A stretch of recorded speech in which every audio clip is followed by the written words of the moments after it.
Sa mundong ito, sinasabi ng mga tao na ang sinumang tinamaan ng malas ay madalas nakakaranas ng taon ng buwisit na nagdudulot ng tuloy-tuloy na kamalasan. Si Maya Reyes, isang babaeng may maikli at astig na buhok, tila buhay na patunay ng kasabihang ito. Sa isang masamang araw, habang nagmamaneho para sa isang kliyente sa isang marangyang hotel sa Makati, aksidente niyang nasagi ang kotse ni Cassandra Lopez, isang mayamang dalaga na kilala sa pagiging maarte at mayabang. Habang nag-aaway sila ng matindi, isang hindi sinasadyang tulak ang nagdulot kay Cassandra na matamba ng husto. Alam ni Maya na bilang isang mahirap na babae, wala siyang laban sa isang mayaman, kaya't napilitan siyang lunukin ang kanyang galit at pumunta sa Makati Medical Center kung saan nagpapagaling si Cassandra. Doon, buong pagpapakumbaba siyang lumuhad at nagmakaawa para sa kapatawaran. Ngunit paano nga ba makakapanalo ang isang mahirap na babae laban sa kapangyarihan ng pera at impluwensya? Hindi man lang pinansin ni Cassandra ang kanyang pagmamakaawa. Ano kaya ang mangyayari kapag ang pera ang nagdidikta ng hustisya? Ano ang gagawin ni Maya para tanggapin ang kanyang paghingi ng tawad? Sa panlabas, mukhang inosente si Maya, parang nasa palengke habang nananaginip ng gising. Ngunit sa likod ng kanyang simpleng anyo, taglay niya ang likas na talento sa panloloko, isang tunay na artista ng kalye. Basta may pera, anumang papel ay kaya niyang gampanan, anumang script ay kaya niyang sundan. Basta may bayad, gagawin ko. Isang araw, isang malaking alok ang dumating kay Maya, magpanggap bilang isang mayamang tagapagmana sa isang marangyang charity auction sa Grand Hyatt Manila. Ang kanyang misyon ay lumahok sa auction, magpakitang gilas, at magbigay ng benepisyo sa taong nasa likod ng plano. Sa husay niyang magsalita na mas malambot pa sa latik, isang matamis na coconut jam ng Pilipinas, at isang anti-gang salamin na, pinataas ang presyo, sa halagang 50,000 pesos, matagumpay niyang napaniwala si Cassandra Lopez na bilhin ito sa halagang ₱250,000. Ang talino at kakayahang magpanggap ni Maya ay hindi nakaligtas sa mata ni Isabel Dizon, isang batang negosyante, makapangyarihan, at siya ring nag-utos kay Maya sa misyon na ito. Hindi na siya nagpaligoy-ligoy tulad ng jeepney sa rush hour, direktang kinausap ni Bel si Maya para mag-alok ng trabaho. Matapos ang maikling pakikipag-usap, inamin ni Bel na alam niyang ang mayamang tagapagmana na persona ni Maya ay isang huwad lamang. Kahit na ang titulo bilang kasintahan ng isang mayamang lalaki ay peke, totoo ang kumpiyansa at pride ni Maya. Matapang niyang tinanggihan ang alok ni Bel at umalis. Pagkatapos ng auction, nagmadali siyang pumunta sa isang luxury fashion store kung saan nagtatrabaho ang kaibigan niyang si Maria Santos upang ibalik ang magarang gown na kanyang hiniram. Salamat kay Maria, nagawa niyang manghiram ng mamahaling damit para sa kanyang papel. Pagbalik sa maliit na inuupahang kwarto sa isang masikip na lugar sa Manila, masaya niyang iniabot sa kanyang tiyahin ang perang kinita niya. Ngunit ang saya ay panandalian lamang. Hindi pa man sila lubos na nagdiriwang, dumating ang masamang balita mula sa landlord, tataas ang renta ng bahay dahil sa pagtaas ng halaga ng lupa. Para maging patas, paliwanag ng landlord na parang malamig na tubig na ibinuhos sa pag-asa ni Maya. Hindi pa man natatapos ang unos, dumating na ang bagyo. Kinaumagahan, pagdating niya sa kanyang part-time na trabaho sa parking lot, natagpuan niyang sarado na ang tindahan. Ang may-ari ay tumakas dahil sa pagkakautang, dala ang 2 buwang sweldo ni Maya na hindi pa niya natatanggap. Sa isang iglap, hindi lang nawala ang kanyang sweldo, kundi pati na rin ang kanyang trabaho. Ang buhay na dati ng mahirap ay lalo pang naging masalimuot. Ang bigat ng problema sa pera ay halos nagpabagsak kay Maya. Samantala, sa isang marangyang mansyon sa Tagaytay, bumalik si Bel Dizon sa Pilipinas sakay ng pinakamabilis na flight upang bisitahin ang kanyang ama, si Don Alejandro Dizon. Bagamat matagal na silang hindi nagkikita, nananatili ang alitan sa pagitan nilang mag-ama. Kahit anong pagpapayo ng tagapamahala ng bahay, matigas ang ulo ni Don Alejandro na huwag harapin ang kanyang anak. Habang naglalakad sa hardin na maingat na inaalagaan, napansin ni Bel na ang mga mamahaling halaman ay biglang nalanta at nawalan ng sigla. May kutob siyang may hindi magandang nangyayari sa kanyang ama. Sa kabila ng pagtanggi nito, pilit siyang pumasok sa silid ng kanyang ama. Ang eksenang bumungad sa kanya ay si Don Alejandro na nakahiga sa kama, mahina ang paghinga. Kahit na halos wala ng lakas, sinubukan pa rin itong paalisan ng kanyang anak. Sa isang sulyap, nahulaan ni Belle kung sino ang nasa likod ng paghihirap ng kanyang ama.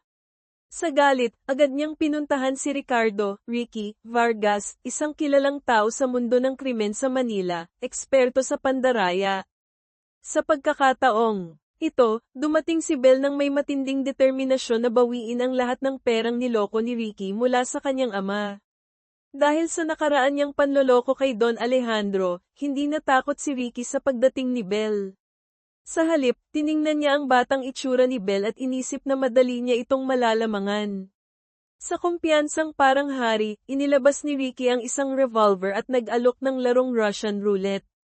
Ang sinumang maswerte na makakatanggap ng nag-iisang bala sa chamber ay hindi lang mawawala ang pera kundi makikipagkita rin kay San Pedro, mamatay.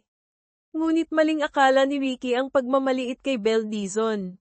Dahil sa mahigpit na pagsasanay ng kanyang ama, itinuturing ni Belle na ang pera at dangal ay mas mahalaga pa sa buhay. Walang takot, itinapat niya ang baril sa kanyang sentido, malamig ang tingin, at buong tapang na pinindot ang gatilyo. Tumunog ang click ng walang bala. Ang kanyang mukha na walang bahid ng takot at ang matalim niyang tingin ay nagdulot ng kaba sa mga tauhan ni Ricky. Sa harap ng kanyang mga tauhan, walang pasubali niyang inilantad ang kalokohan ni Ricky. Ang tinatawag na boss ay naglakas loob lamang gumamit ng peking bala para manakat. Yang mga gimmick mo, pwede mong gamitin sa tatay ko, pero sa akin? Barya lang yan. Sa harap ng mga nakakagulat na tingin ng lahat, pinalitan ni Belle ang bala sa baril ng totoong bala. Malamig ang kanyang ekspresyon habang muli niyang itinutok ang baril sa kanyang sentido at pinindot ang gatilyo. Isang malutong na click ang narinig. Ang tapang at pagiging walang takot ng maliit na dalaga ay nagdulot ng pamumutla kay Ricky, na halos hindi na makagalaw sa takot. Matapos ang mapanganib na pagsubok, itinapat ni Belle ang baril kay Ricky at sinenyasan siyang subukan ang kanyang swerte. Ngunit kahit bigyan pa siya ng ginto o candy, walang lakas ng loob si Ricky na hilahin ang gatilyo. Sa huli, kinuha ni Belle ang maletang puno ng pera para sa kanyang ama at umalis ng walang kaba. Sa mga sandaling iyon, sa wakas ay nagsalita si Don Alejandro, may kahinaan ang boses, ano ang gusto mo mula sa isang matandang mahina na tulad ko? Alam niyang may utang siya sa kanyang anak na babae, isang buhay. Handa siyang gawin ang lahat, basta't tumigil na si Belle sa paghihiganti, sapagkat ang mga kalaban na maaaring harapin ng kanyang anak ay napakadelikado. Ngunit hindi interes ni Belle ang makipag-agawan ng kapangyarihan. Sa ngayon, mayroon lamang siyang isang nag-aalab na layunin, ang magtayo ng sarili niyang imperyo sa negosyo. Bilang isang ama sa loob ng maraming taon, nauunawaan ni Don Alejandro ang layunin ng kanyang anak. Alam niyang ang paglapit ni Belle sa kanya ay nangangahulugan ng pangangailangan ng tulong. Matapos ang mahabang usapan, sa wakas ay pumayag si Don Alejandro na suportahan ang kanyang anak sa pagsali sa prestihiyosong Makati Business Club, MBC. Balik kay Maya. Matapos makuha ang pagpayag ng kanyang ama, agad na bumalik si Belle sa Manila upang maghanda para sa nalalapit na mahalagang pulong ng mga shareholder. Samantala, si Maya, na nawalan na ng pera at trabaho, ay napilitang lunukin ang kanyang mataas na pride at lumapit kay Belle Dizon. Sa pagkakataong ito, tinanggap ni Maya ang alok ng pakikipagtulungan na dati niyang tinanggihan. Gamit ang kanyang kahangahangang talento sa pag-arte at ang tulong ng tahimik ngunit maasahang bodyguard na si Benjo Aguilar, matagumpay na nakuha ni Maya ang data mula sa telepono ng anak ni Chairman Henry Lim, isang malaking karibal sa negosyo ni Belle. Ang data ay naglalaman ng mga ebidensya ng pandarambong at paglustay ng pondo ng kumpanya ng anak ni Chairman Lim. Hawak ang ebidensya, dumiretso si Belle sa Chairman Lim sa isang marangyang restaurant, ang Blackbird sa Nielsen Tower, upang harapin siya. Ngunit ang isang veterano tulad ni Chairman Lim ay hindi natatakot sa mga banta. Sa harap ni Belle, walang pag-aalinlangan niyang pinunit ang mga dokumento at itinapon ito sa kanya. Hindi nagtagal, dumating din si Marco Ignacio sa Blackbird. Naroon siya upang makipag-usap kay Chairman Lim tungkol sa kaso ng kanyang ama, si Don Rafael Ignacio. Dahil sa mga paglabag sa negosyo, si Don Rafael ay iniimbestigahan ng NBI, National Bureau of Investigation. Ang tiyuhin ni Marco, si Tito Miguel, ay umaasa sa tulong ni Chairman Lim upang makipag-ugnayan sa isang makapangyarihang tao na maaaring makialam sa kaso.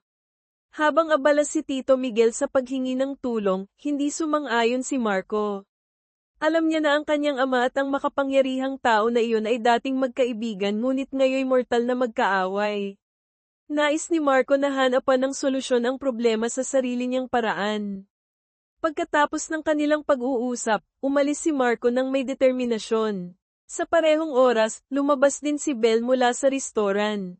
Agad na nagulat ang kanyang assistant na si Santos na nakita rin si Marco Ignacio sa lugar. Bagamat karaniwan lang ang pagkikita sa ganoong lugar, hindi maiwasang maalala ni Bel ang kanilang nakaraan bilang magkasintahan. Kinabukasan, sa pagsikat ng araw, sinundo ni Bel si Maya upang mamili. Matapos maglibot sa mga high-end shopping malls sa Bonifacio Global City, umuwi silang dala-dala ang napakaraming shopping bags. Sa kagandahang loob ni Bel, binigyan niya si Maya ng isang napakagandang pulang gown, ang mismong gown na kanyang hiniram noong auction na nagbago ng kanyang kapalaran. Sa pagkakataong ito, nais ni Bel na magpanggap si Maya bilang siya upang kunin ang isang mahalagang painting. Dahil sa isang napakahalagang pulong sa MBC, hindi makapunta si Bel kaya ipinagkatiwala niya ang misyon kay Maya. Labis ang paghanga ni Maya kay Bel, isang babaeng maganda, kumpiyansa, at napakatalino.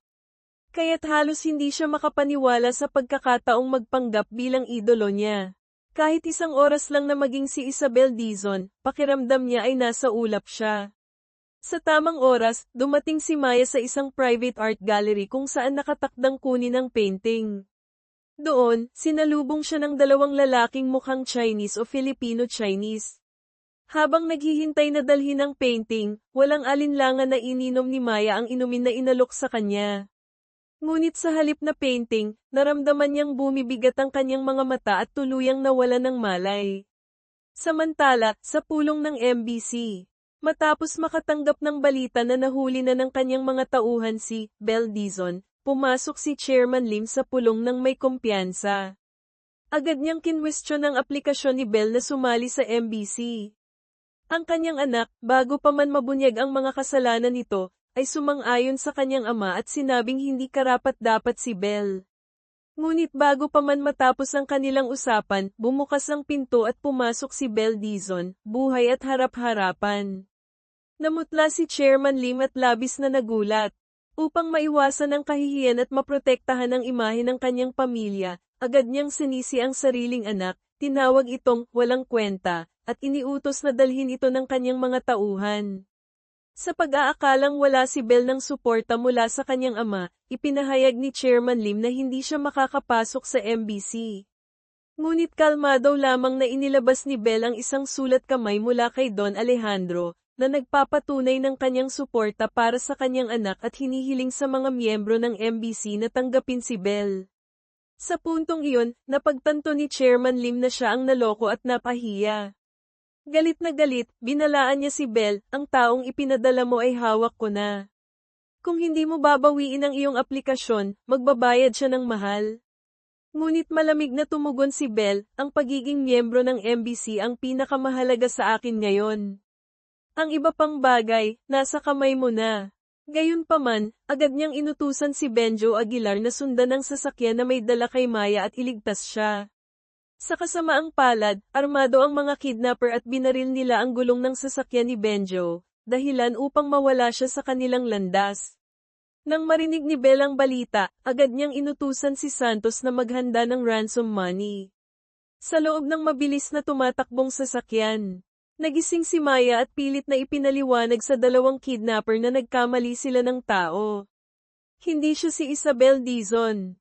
Matapos makatanggap ng balita mula kay Ginoong Lim na mali ang kanilang nakuha, pinilit ng mga kidnapper si Maya na tawagan si Bel.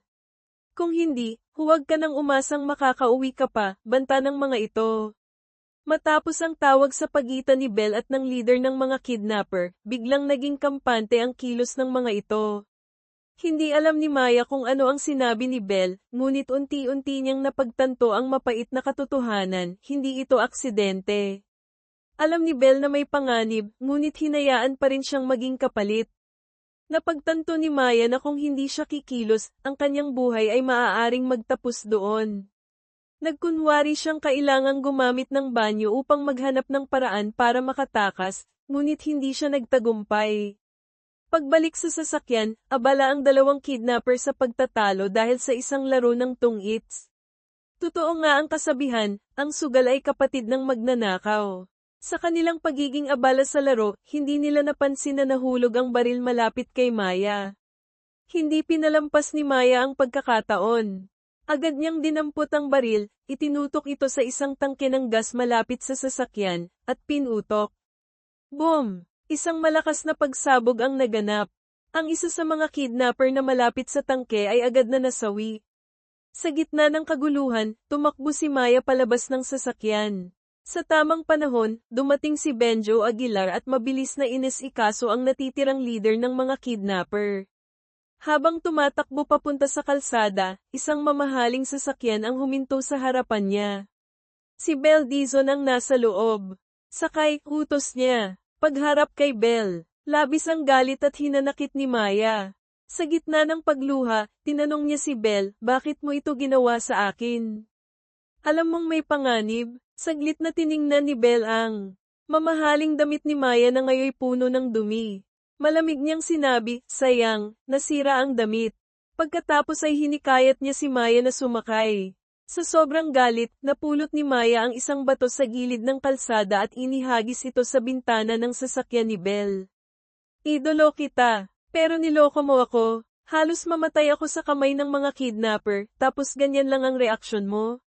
Dumating si Benjo. Tahimik na iniutos ni Belle, ihatid siya pauwi. Pagkatapos ay pumasok siya sa kanyang sasakyan, iniwan si Maya na may pusong sugatan at labis na pagkadismaya. Sa pag-uwi, habang nasa biyahe, hindi mapigilan ni Maya ang pagbuhos ng sama ng loob laban kay Belle. Tinawag niya itong mapagsamantala at sinungaling. Ngunit biglang nagsalita si Benjo, ang boss ko ay sobrang maingat at kuripot. Pero naglaan siya ng pera para sa ransom mo. Natigilan si Maya at natahimik. Isang bagong plano. Napansin ni Belle ang natatanging tapang at determinasyon ni Maya. Sa kanyang isipan, unti-unting nabuo ang isang bagong plano.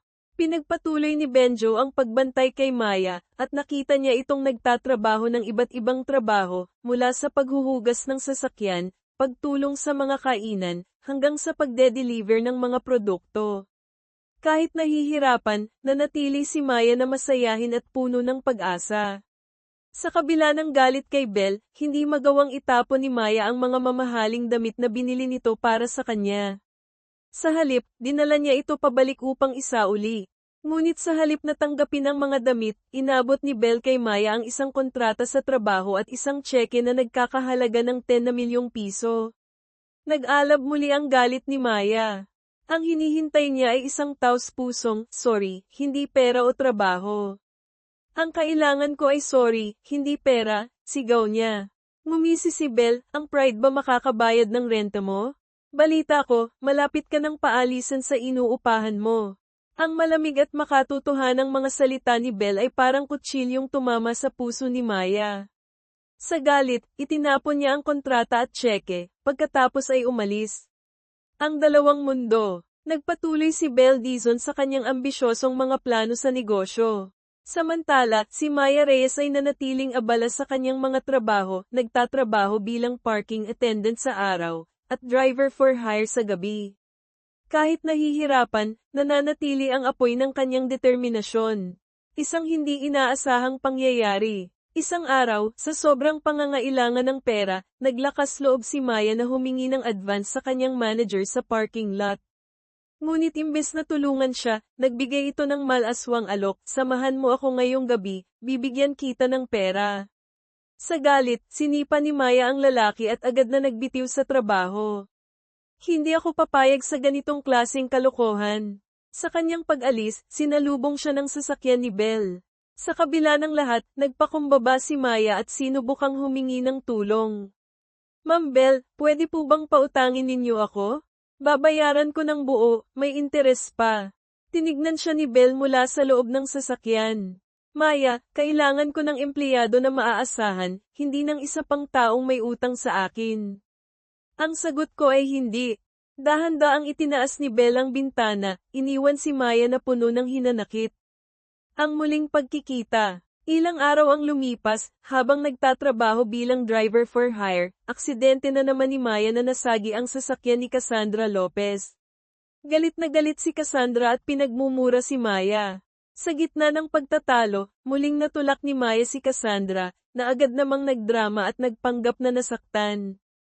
Upang maiwasan ang demanda, napilitan si Maya na pumunta sa Makati Medical Center upang humingi ng tawad. Ngunit bago pa siya makaluhad, pumasok si Belle Dizon sa kwarto ni Cassandra. Tumayo ka, Maya, utos ni Belle. Pagkatapos ay hinarap niya si Cassandra at ang kanyang ama, si Henry Lim. Si Maya Reyes ay tao ko na ngayon. At hindi ko papayagan na apihin siya ni Newman. Sa lakas ng presensya ni Belle, walang nagawa si Cassandra kundi manahimik. Habang naglalakad palabas ng ospital, napagtanto ni Maya ang kapangyarihan ng pera at impluwensya. Si Belle Dizon, kahit malamig at walang puso, ay tila ang tanging pag-asa niya upang makaalis sa kahirapan. Sa sandaling iyon, tuluyang nagpasya si Maya na sumunod kay Belle, anuman ang kapalit. Habang si Maya ay nananatiling naguguluhan sa kanyang natuklasan, si Belle ay abala sa mas malalaking hakbang. Muling nakipagkita si Belle kay Chairman Henry Lim. Ang posisyon ng Chief Financial Officer ng Makati Business Club, MBC, ay bakante pa rin, Ginoong Lim, diretsyong sabi ni Belle. Gusto ko ang posisyong iyon. At huwag mag-alala, mas mahusay kong pamamahalaan ang pondo ng club kaysa sa anak mong kakakaalis lang. Sandaling huminto si Belle, pagkatapos ay idinagdag na tila walang mali siya. Narinig ko na ngayon ay masyado kang masunurin bilang aso, ng dating Pangulong Santiago. Nakakatawa, kung iisipin ang nakaraan ni Santiago sa ama ko, pati na rin kay Don Rafael Ignacio. Kapangyarihan at pera, ang dalawang bagay na laging magkasama, na humuhubog sa ekonomiya at politika ng bansa. Ang San Rafael Group, na pagmamay-ari ng pamilya Ignacio, ay nasa bingit ng pagbagsak. Nakikita ni Belle ang pagkakataong makuha ang bahagi nito upang palawakin ang kanyang imperyo. Ngunit si Santiago, bilang isang makapangyarihang politiko, ay hindi papayag na tuluyang bumagsak ang isang kaalyado tulad ng pamilya Ignacio. Tinawag ni Santiago si Marco Ignacio. Ang tiyuhin mong si Miguel ay mahina, sabi ni Santiago. Ang kalagayan ng ama mo, mahirap talaga. Ang posisyon ng chairman ng San Rafael ay dapat para sa iyo, Marco, hindi kay Miguel. Matutulungan kita. Ayusin mo ang lahat. Ang kapalit ay hindi binanggit, ngunit malinaw na ang San Rafael Group ay kailangang maglingkod sa mga layuning politikal ni Santiago. Ngunit si Marco, na may matibay na paniniwala sa sariling prinsipyo, ay tumanggi. Salamat po, ngunit ako na ang bahala sa pamilya ko.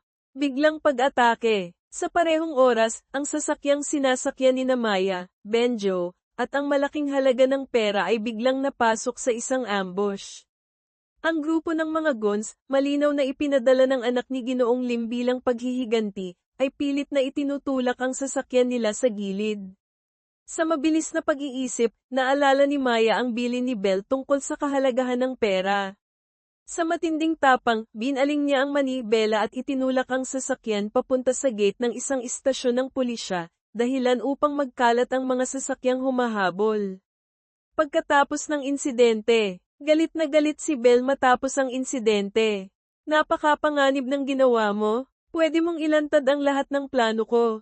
Maya, tanggal ka na. Ma'am, sagot ni Maya, tumayo ng matapang. Ikaw ang nagturo sa akin kung gaano kahalaga ang pera. Ang iniisip ko lang ay paano protektahan ng pera, tulad ng sinabi mo. Tinitigan ni Belle si Maya. Sa loob ng ilang segundo, may bahagyang sorpresa at respeto na lumitaw sa kanyang malamig na mga mata. Binawi niya ang desisyon na tanggalin si Maya. Sige, Reyes, may tapang ka rin pala. Simula ngayon, opisyal na kitang gagawin na apprentice ko. Inabot niya kay Maya ang isang makapal na sobre na puno ng pera. Ito ang susunod na aralin. Kunin mo ang perang ito. Gastusin mo lahat. Gumastos sa mga walang kwenta, sa mga bagay na luho. Huwag mong gamitin para sa renta, huwag mong gamitin para sa investment, huwag mong gamitin para sa negosyo. Basta, ubusin mo. Kinuha ni Maya ang sobra, naguguluhan. Gumastos ng walang dahilan, pagkatapos ng maraming taon na pagtitipid. Ilang araw niyang pinag-isipan kung paano ito gagawin, ngunit hindi niya magawang gastusin ang pera sa walang kwenta. Sa huli, ibinalik niya ang buong sobre kay Belle. Hindi ko kaya, ma'am. Alam ko kung gaano kahalaga ang pera, kaya iniipon ko ito. Napabuntong hininga si Belle. Kung gusto mong yumaman ng tunay, Maya, huwag kang matakot sa paggastos. Hayaan mong damaloy ang pera. Ang takot ang magpapanatili sa'yo sa ilalim. Pagkatapos ay hinailan niya si Maya papunta sa isang high-end na shopping mall sa Bonifacio Global City, BGC. Sa gitna ng mall, sa gitna ng mga marangyang tindahan, muling nakita nila si Cassandra Lopez. Ang presensya ng mayabang na Cassandra, kasama ang kanyang mag-agarang damit, ay nagpalabas ng matinding kompetisyon kay Maya. Sa pagkawala ng kontrol, nagdesisyon siyang mag-shopping ng todo-todo. Sa loob ng 2 oras, naubos ni Maya ang buong halaga ng pera na kailangan niyang pagtrabahuan ng 1 taon, mga damit, bag, sapatos na branded. Pati si Belle ay niregaluhan niya ng isang mamahaling bracelet. Pagbalik sa penthouse ni Belle, napapalibutan ng mga shopping bags, naramdaman ni Maya ang kakaibang halo ng kasiyahan at pagkakasala. Tinitigan ni Belle ang mga bags ng walang emosyon. Magaling, sabi niya. Ang susunod na misyon, ibalik ang perang ginastos mo. Gawin mo ang lahat ng paraan. Napanganga si Maya. Pero ma'am, iyon ang buong kayamanan. Paano ko sa loob-loob niya, gusto niyang sumigaw sa kawalan. Habang si Maya ay humaharap sa bagong hamon, si Belle naman ay patuloy na naglalatag ng mas masalimuot na mga plano. Pinatibay niya ang alyansa kay Tito Miguel Ignacio, nangakong susuportahan siya sa pagkuha ng posisyon bilang chairman ng San Rafael Group, upang lalong ma-isolate si Marco. Samantalang si Marco ay abala sa paghanap ng paraan upang maipagtanggol ang kanyang ama at mailigtas ang kumpanya mula sa tiyuhin niya at sa mga makapangyarihang tao sa paligid. Alam ni Belle na ang dating kasintahan ay hindi angkop para sa brutal na labanan sa negosyo, masyado pa siyang idealistic. Kailangan niyang alisin si Marco sa laro ng mabilis. Isang plano ang nabuo. Ang engranding kasal ng anak ng isa pang mayamang pamilya ang magiging perpektong entablado. Ang engranding kasal. Dinala ni Belle si Maya sa kasal. Magmasid ka ng mabuti, Maya, bulong ni Belle, itinuro ang mga grupo ng makapangyarihang tao na nag-uusap. Mga politiko, mga old money tycoons, mga bagong mayaman. Kung gusto mong magkaroon ng pera, kailangan mong makalapit sa mga may pera. Alamin ang wika nila, ang kahinaan nila. Dumating din si Marco sa kasal, mukhang pagod ngunit determinado.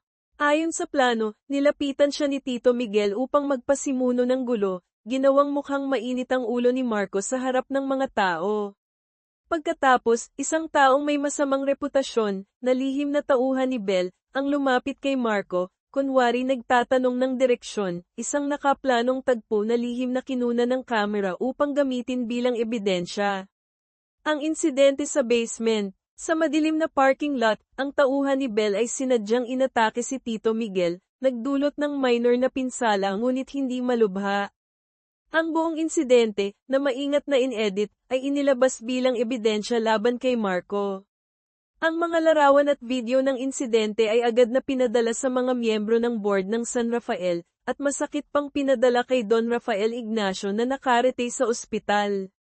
Matapos makita ang ebidensya, tumawag si Don Rafael kay Marco. Anak, mahina niyang sabi, hayaan mo akong asikasuhin ito. Hindi mo kayang talunin si Tito Miguel, lalo na kung may taong tulad ni Belle Dizon na nasa likod nito. Pareho nilang alam na ang tiyuhin ni Marco ay walang kakayahang magplano ng ganitong klaseng komplikadong intriga. Ang nakaraan ni Belle at Marco. Sa wakas, tinanong ni Benjo si Belle, "Ma'am, kayo ni Marco Ignacio?" Saglit na huminto si Belle, at isang bakas ng sakit ang lumitaw sa kanyang mukha bago ito agad nawala. Ang tanong na ito ang naging simula ng kwento na ikinwento ni Benjo kay Maya, na nagbigay liwanag sa mga nakatagong detalye. 12 taon na ang nakalipas, sa Japan, si Belle ay nanirahan kasama ang kanyang ama, si Don Alejandro, matapos itong mabaygo sa isang politikal na laban-laban kay dating Pangulong Santiago, dahilan upang magtago sa Japan.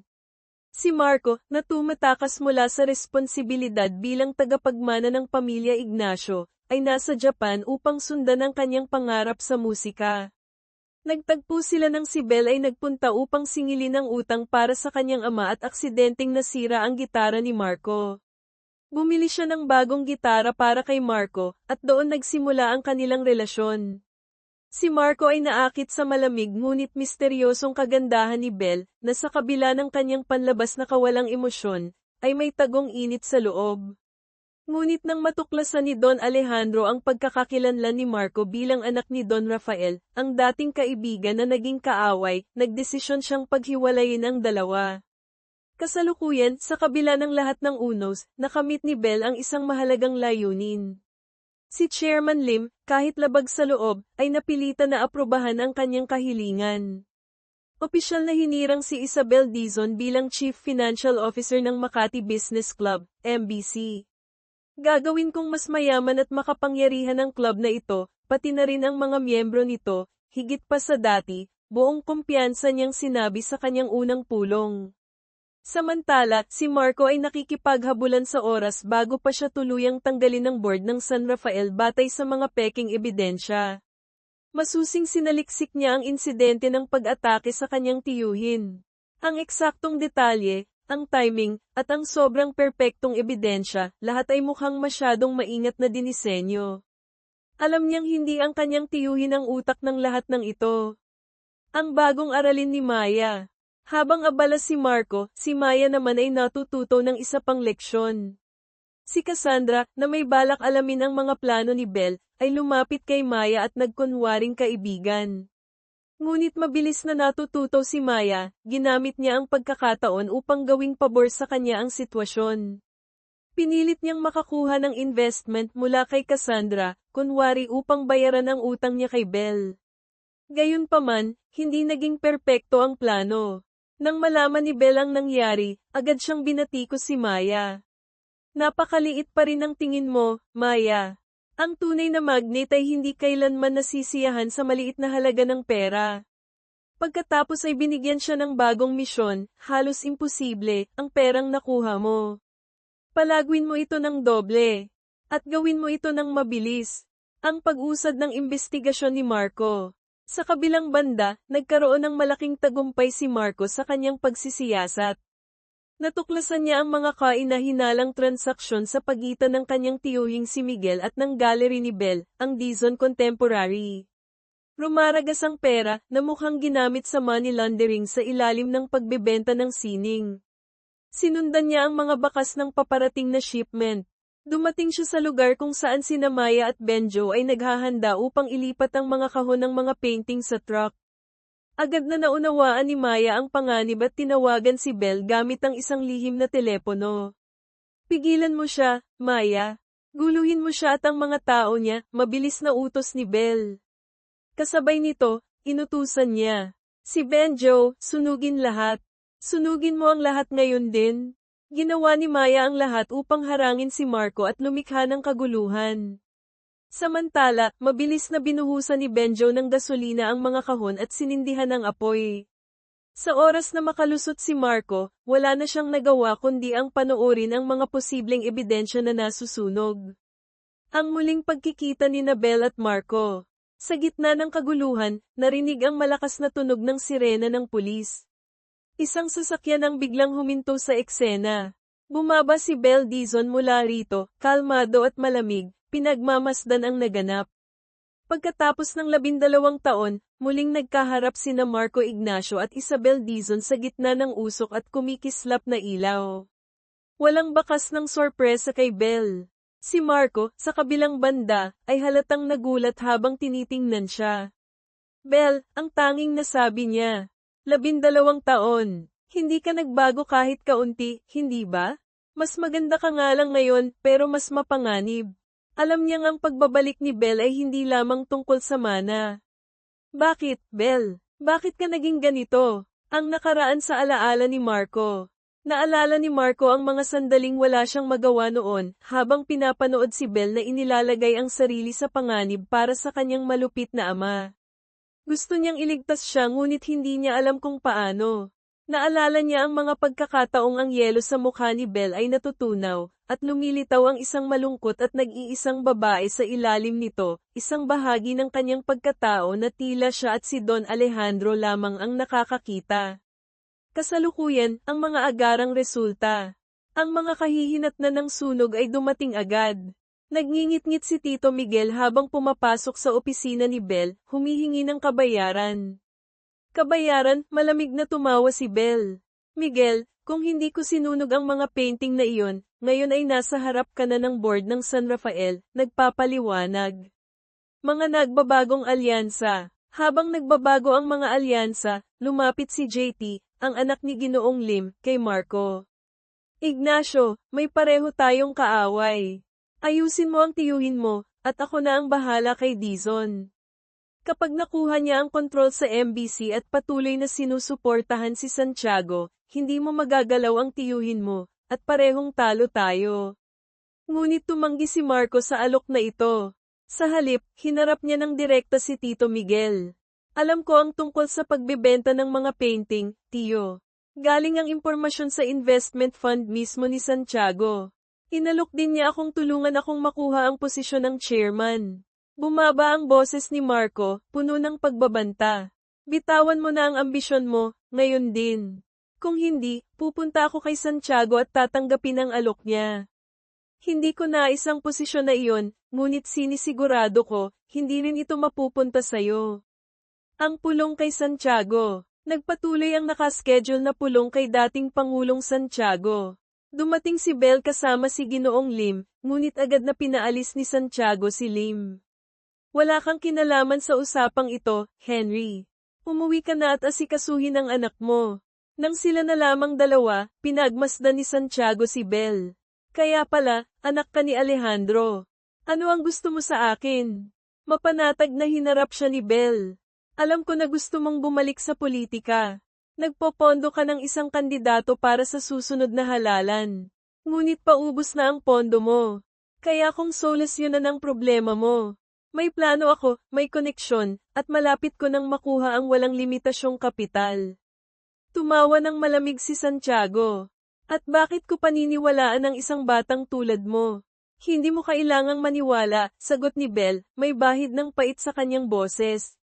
Ngayon naiintindihan ko kung bakit madaling naloko ang ama ko ng mga kagaya mo. Hindi ko kailangan ng tiwala mo, Santiago. At sigurado akong hindi mo rin makukuha ang tiwala ko. Negosyo lang ito. Sa ospital. Sa ospital, natanggap ni Don Rafael ang isang lumang litrato, larawan nilang tatlo, siya, si Don Alejandro, at si Santiago noong kanilang kabataan. Kalakip nito ang isang maikling mensahe, bumalik na ang anak ni Alejandro. Ang pagkabigla ay nagdulot ng panibagong pagkolaps. Nang dumating si Marco sa tabi ng kama ng kanyang ama, nakita niya ang litrato. Kahit mahina, nanatiling gising si Don Rafael at sa wakas ay ikinwento ang buong kwento ng tatlong magkaibigang nagkahiwalay dahil sa matinding pagkakanulo. Ang muling paghaharap ni Marco at Belle. Matapos malaman ang katotohanan, muling hinarap ni Marco si Belle. Umalis ka na, Belle. Bumalik ka sa Japan o kahit saan. Alam ko na ang buong kwento. Niloko ni Santiago ang ama mo. Ang ama ko naman ay naging gaaman. Nagkawatak-watak ang alyansa. Huwag ka nang makialam sa laban para sa kapangyarihan sa pamilya ko. Para kang naglalaro ng apoy. Idinagdag niya, marahil upang udyukan siya, at saka, si Santiago ang sumusuporta sa akin ngayon. Kung paghihiganti o ambisyon ang dahilan mo, wala kang laban. Pagkatapos umalis ni Marco, mag-isa si Belle sa malawak na opisina, katabi ang isang mamahaling bote ng alak. Tinawag niya si Maya. Uminom ka kasama ko, Reyes, sa pagbagsak ng gabi, sa wakas ay ibinahagi ni Belle ang masakit na bahagi ng kanyang kwento tungkol kay Marco. 12 taon na ang nakalipas, nakaraan ang wakas sa Japan, nang malaman ni Don Alejandro ang tunay na pagkatao ni Marco. Hindi lamang siya tumutol sa relasyon nila, kundi aktibong sinira ang buhay ni Marco. Ginamit ni Don Alejandro ang isang kaibigan ni Marco sa banda, na may utang sa sugal, upang dayin si Marco na pumirma sa mga dokumento na nagdulot ng malaking utang kay Don Alejandro. Nang malaman ito ni Belle, nabigla siya at agad na pinakiusapan si Marco na tumakas. Umalis ka, Marco. Kalimutan mo na ako, sisirain ka niya. Ngunit nahuli ng mga tauhan ni Don Alejandro si Marco. Natagpuan ni Belle si Marco na bagbog sarado, puno ng pasa, ngunit ang kanyang mga mata ay nanatiling matatag. Hindi, Belle, sabi ni Marco, habang hinawakan ang kanyang mukha. Sabay tayong aalis. Tumakas ka kasama ko. Sa isang sandali, nag-alinlangan si Belle. May bahagyang pag-asa. Pumayag siya, ngunit may matibay na paninindigan, lalabas tayo sa harapan, Marco. Hindi tayo magtatago na parang mga kriminal. Nag-empake si Belle, kasama ang perang akala niyang ipon niya. Ngunit nang harapin niya ang kanyang ama, ipinakita nito ang mga tala ng gastusin. Ipon mo, anak, pagkatapos bawasin ang lahat ng gastusin sa pagkain, pag-aaral, at mga investment na ginawa ko para sa iyo, ito ang natira. Halos wala siyang pera. Napagtanto niya na hindi siya makakatakas, hindi siya makakalaban. Pag-aari siya ng kanyang ama. Lubos na naduraj, gumawa si Belle ng huling desisyon. Babayaran ko ang utang ni Marco, sinabi niya sa kanyang ama, walang emosyon ang boses. Tatanggapin ko ang negosyo. Gagawin ko ang lahat ng gusto mo. Ang tanging kondisyon niya, palayain mo si Marco Ignacio. Hayaan mo siyang umalis ng ligtas. Kalimutan mo na siya. Sa huli, muling nagkita sina Belle at Marco. Hindi ko kayang iwan ang ama ko, Marco, sabi niya, iniiwas ang tingin. Ang mga oras na magkasama tayo, totoo iyon. Napasaya mo ako. Pilit niyang sinabi ang bawat salita. Salamat. At Palem. Kasalukuyan, natapos ni Belle ang kwento, mababa ang boses. Tahimik na nakikinig si Maya, sa wakas ay nauunawaan ang ilan sa mga antas ng sakit at sakripisyong nakatago sa likod ng malamig na panlabas ni Belle. Ang landas na pinili ni Belle ay puno ng pagkawala, isang landas na ngayon ay tinatahak din ni Maya, puno ng pag-aalinlangan. Balang araw magiging napakasama kong tao, Marco, sabi ni Belle, pilit pinapanatili ang malamig na tono ngunit may halong pagkabasag sa loob, mas mabuti na hindi ka nasa tabi ko. Ang mga salitang iyon ay parang huling saksak, tuluyang pinutol ang manipis na koneksyon sa pagitan nila, inilagay ang wakas sa maikling ngunit malalim na pag-iibigan ng 2 taong tinali ng kapalaran sa mga siklo ng kapangyarihan at puot. Balik sa kasalukuyan sa Maynila. Noong nakaraang araw, hayagang tinanggihan ni dating Pangulong Santiago ang alok ni Belle na makipagtulungan. Ngunit kinabukasan, bigla siyang nagpatawag kay Belle para sa isang pulong sa isang pribadong restaurant. Pagpasok ni Belle sa pribadong silid, nagulat siya nang makita si Marco Ignacio na naroon. Si Marco, na halatang nagulat din, ay tumingin sa kanya. Si Santiago, na may nakakapangilabot na kapal ng mukha, ay nakaupo sa harapan ng 2 anak ng kanyang dating mga kaibigang minsang naging kasama niya sa buhay at kamatayan, ang mga taong kanyang pinagtaksilan. Nagpatuloy siya sa kwento ng nakaraan, na may peking nostalgia, walang pakialam sa tensyon at malalim na kahulugan sa mukha ng 2 kabataan. Masaya ako, conclusion ni Santiago, puno ng kasiyahan, na may mga makakapagtiwala akong kanang kamay at kaliwang kamay tulad ninyong 2 ngayon. Pagkatapos ng mahabang monologo ni Santiago, nagsalita na si Direktor Santos, ang tagapamahala ng Pondong Bughaw at malapit na tagapayo ni Santiago. Diretsahan niyang sinabi kay Belle, Ginang Dizon, nais ni Ginoong Santiago na makipagtulungan ka kay Ginoong Ignacio. Ang San Rafael Group ay may estratehikong posisyon. May espesyal na pagmamalasakit si Ginoong Santiago at nais niyang tiyakin ang katatagan nito, sa ilalim ng pamumuno ni Marco. Tumawa ng malamig si Belle. Makipagtulungan, Tumingin siya kay Marco na nakatingin din sa kanya na may komplikadong ekspresyon. Wala akong interes na magbahagi ng trabaho, Ginoo. Agad namang sumagot si Marco, matatag ang boses, ako rin. Kung nais ni Ginoong Santiago na gamitin ako ang magiging nag-iisang asong maghahatak ng karwahe para sa kanya. Hindi ko kailangan ng kasama. Tumayo sila pareho, sabay, at iniwan si Santiago at Santos na may malinaw na mensahe, pumili ng isa. Paglabas ni Bel sa silid, hinabol siya ni Santos at bumulong, Ginang Dizon, ang dahilan kung bakit hindi nagtitiwala si Ginoong Santiago kay Tito Miguel Ignacio. Ay dahil alam namin na si Miguel ang nagplano ng patibong upang isisi kay Don Rafael ang lahat. Bahagyang ngumiti si Bel. Kawili-wiling impormasyon iyon, Direktor Santos. Pero hindi nito babaguhin ang desisyon ko. Hindi ako sasakay sa parehong bangka ni Marco Ignacio. Sa opisina ni Santiago. Sa opisina, pinag-usapan ni na Santiago at Santos ang kanilang desisyon. Sa lahat ng aspeto, mas angat si Bel Dizon, puna ni Santos.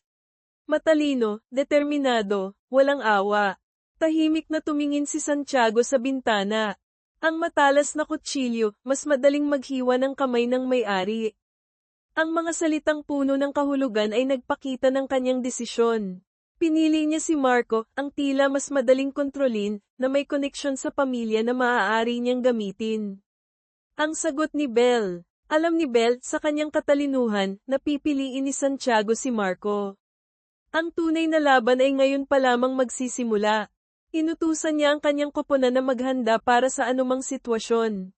Tulad ng inaasahan. Sa tulong ng lihim na suporta mula kay Santiago, marahil sa pamamagitan ni Santos, mabilis na nakakuha si Marco ng matibay na ebidensya laban sa mga financial na anomalya at mga panloloko ni Tito Miguel. Hindi siya nag-atubiling ay lahad ang mga ito sa harap ng board ng San Rafael Group. Ang pangarap ni Tito Miguel na maging chairman ay naglaho na parang bula. Ngunit hindi natapos doon si Santiago. Si Direktor Santos, marahil alinsunod sa utos o sariling pagkukusa, ay agad na naglunsad ng imbestigasyon laban sa gallery ni Bel, ang Dizon Contemporary, na inakusahan ng mga kaina-hinalang transaksyon, kabilang ang money laundering sa pamamagitan ng pagbebenta ng sining. Dumating ang mga auditor ng Financial Board na humiling ng pagsusuri sa lahat ng talaan. Nang marinig ni Marco ang balita tungkol sa imbestigasyon sa gallery ni Bel, agad niyang hinarap si Direktor Santos. Sinabi ko na, malamig na sabi ni Marco, huwag mong galawin si Isabel Dizon nang hindi ako kinukonsulta. Ang babalang ito ay nagpakita ng komplikadong relasyon niya kay Bel, isang kalaban, ngunit may isang hindi maipaliwanag na koneksyon. Samantala, si JT Lim, anak ni Henry Lim, na puno ng galit matapos mapahiya ng magkasamang plano ni Bel at Maya, ay nagdesisyon na maghiganti. Ang target niya, si Maya Reyes. Gumawa siya ng plano upang i-frame si Maya, gamit ang isa sa dalawang lalaking Chino na sangkot sa pagdukot sa kanya dati. Maingat niyang inayos ang eksena ng krimen, at pinalabas na si Maya ang may kagagawan. Maya ay pinatawag ng pulisya para sa interogasyon. Ang baril na ginamit niya upang paputukin ang tangke ng gas noong nakaraang insidente, na kinuha ng pulisya bilang ebidensya, ay biglang lumitaw sa eksena ng bagong krimen, na may mga fingerprint niya na maingat na idinagdag. Sa harap ng tila hindi mapapasinungalingang ebidensya at mga testimonya laban sa kanya, pansamantalang ikinulong si Maya dahil sa hinalang pagpatay o sinadyang pananakit. Ang tugon ni Bel. Nang malaman ni JT Lim na na-frame na niya si Maya, agad siyang nagpunta kay Marco upang ipagmalaki ang kanyang tagumpay at subukang hikayatin si Marco na makipagtulungan. Ngunit hindi nakaligtas ang kanilang pag-uusap kay Benjo Aguilar, na tahimik na kumuha ng larawan ng dalawa at iniulat ito kay Bel. Nang malaman ni Bel ang pagkaka-frame kay Maya, kumilos siya ng mabilis. Hindi niya ginamit ang mga komplikadong koneksyon o legal na paraan. Sa halip, ginamit niya ang pinakamalakas niyang sandata, pera. Isang malaking halaga ang lihim na inilabas, na damaloy sa tamang mga tao, at tila isang himala, ang lahat ng ebidensya laban kay Maya ay biglang naglaho o nabago. Matapos tiyakin ang pansamantalang kaligtasan ni Maya, bagamat nananatili pa rin siya sa kulungan, hinarap ni Belle si Marco. Ignacio, diretsahan niyang sinabi, malamig ang tono, ang labanang ito ay sa pagitan natin. Huwag kailanman galawin ang batang si Maya Reyes. Siya ay tao ko. Ang pagbisita ni Belle kay Don Rafael. Pagkatapos nito, nagpunta si Belle sa ospital upang bisitahin si Don Rafael Ignacio. Tumayo siya sa tabi ng kama ng dating kaibigan ng kanyang ama, ang taong tumulong sa pagkawasak ng kanyang pamilya. Malamig niyang sinabi, ang anak mo, si Marco, ngayon ay puppet ni Santiago. Sinusundan niya ang parehong landas na tinahak mo. Ang San Rafael Group na ipinagkanulo mo ang mga kaibigan mo para makuha, malapit ng magkawatak-watak. Ang mga salitang ito, puno ng lason, ay nagdulot ng matinding sakit sa puso ni Don Rafael, na kailangang agad na ilipat sa emergency room. Ang kanyang kritikal na kondisyon ay nagbukas ng posibilidad na makalaya pansamantala para magpagamot. Ang galit ni Tito Miguel. Nang marinig ni Tito Miguel ang posibilidad na makalaya ang kanyang kapatid, agad siyang nagpunta kay Belle upang magwala. Ikaw ang may kagagawa nito, hindi ba? Ikaw ang nagmaniobra ng lahat, sigaw niya. Tahimik na uminom ng tsaa si Belle. Kahit makalaya si Don Rafael, hindi na siya mauupo muli bilang chairman, Miguel. At sisiguraduhin ko, hindi rin mapupunta ang posisyon na iyon kay Marco Ignacio. Tumingin siya ng diretso sa mata ni Miguel, at, by the way, alam ko ang ginawa mo upang ilaglag ang kapatid mo. Nakakabilib. Walang masabi si Tito Miguel, tuluyang napipi. Ang bagong misyon ni Maya. Pagkatapos ng sunod-sunod na mga pangyayari, pinuntahan ni Belle si Maya sa kulungan, matapos tiyakin na mas maganda ang trato sa kanya. May bagong misyon para sa'yo, Reyes. Inilapag ni Belle ang isang larawan ni Marco sa mesa. Lapitan si Marco Ignacio. Kunin ang puso niya. Gawin mo siyang tao mo. Naguluhan si Maya. Kunin. Ibig niyo bang sabihin? Akitin mo siya, gawin mo siyang mahal ka, magtiwala sa'yo ng lubos. Si Marco ngayon ang pinakamalaking hadlang sa daan ko. Kailangan ko siyang alisin. Nag-aalangan si Maya. Pero, minahal ka niya dati. Marahil hanggang ngayon. Pakiramdam ko, hindi tama ito. May isang araw ka para mag-isip, putol ni Belle. Magdesisyon ka. Pagkatapos ng isang araw ng pag-iisip, sa pagitan ng bagong nabuong katapatan kay Belle, ang komplikasyon ng damdamin, at marahil ang ambisyong baguhin ang buhay, nagpa siya si Maya. Susundin niya ang utos ni Belle. Ang operasyong kunin ang puso ni Marco Ignacio ay opisyal nang nagsimula. Ang unang hakbang ni Maya. Dumalo si Maya sa isang party para sa mga batang leader na inorganisa ng pamangkin ni Santiago, isang perpektong pagkakataon upang makilala ang elite.